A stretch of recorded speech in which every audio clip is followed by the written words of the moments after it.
welcome back to the Anchor Media channel. My name is Tatum Ayomike. I am the CEO of Anchor Media and the executive producer.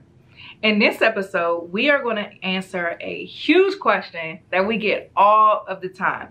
And that is, should my podcast be weekly or seasonal? The short answer is, it depends. It 100% depends. I believe that as a content creator, we should not be a slave to the brands and the content that we create. We create these things and look to monetize these platforms so they can provide freedom. And so we don't want it to become something else that we have to constantly be a slave to in order to maintain it. So while you're in the beginning stages, I say it depends because you need to think about the commitment. Do you want to put out a show every single week? Do you have the schedule to put out a show and maintain a show that comes out every single week? As someone who is the host of a weekly show, and I've had this show out for 4.5, almost 5 years now, doing a weekly show is a lot of work.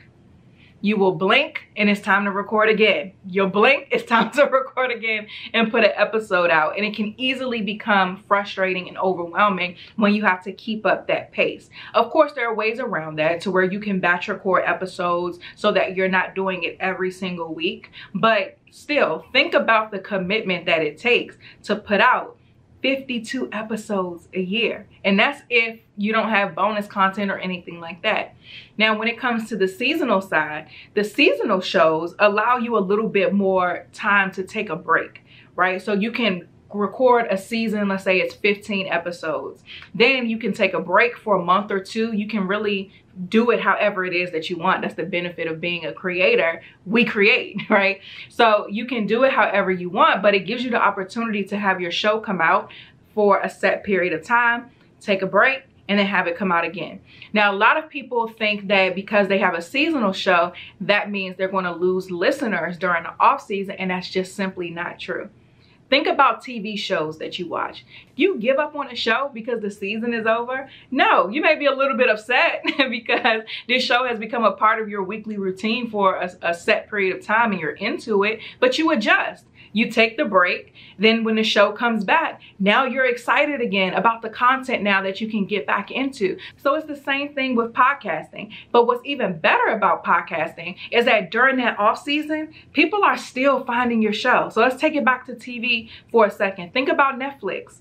So many shows have gotten new seasons because during their off season, they were on Netflix and people were finding it and getting into it. It's the same thing. When your show is on its off season, there are still new people who are finding you and listening to you. So the audience that listens in real time may not be tuning in at the same pace that they were before because the show is off, but you're also collecting new listeners who are now starting from the beginning and going back through old content and listening to the episode. So there's not a downside to having a seasonal show. A lot of people lock themselves into weekly because they feel like having a seasonal show will make them not be able to maintain listeners. And that's simply not true. We actually had a client who came to us with a seasonal podcast.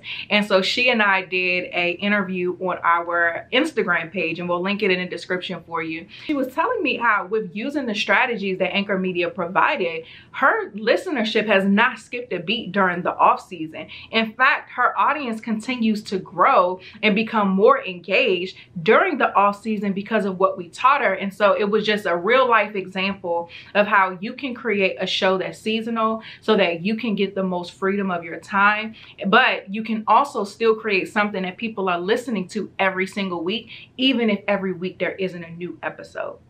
So just count the cost for whatever option seems to fit the best for you, but make the decision based off of what you are willing to commit to. Because a podcast killer is inconsistency. So before you start, really weigh the pros and cons of each for yourself and your personal goals, and then go with what works. Again, if it's weekly, make sure that you're doing what you have to do on the back end to be able to put out a show consistently every single week. If it's seasonal, do what you have to do to get the seasons done and out, and then have fun with the marketing to keep your audience engaged during the off season. So that's it for this video. If you want to learn more about how to grow your podcast in whatever format that it may be, visit anchormedia.com.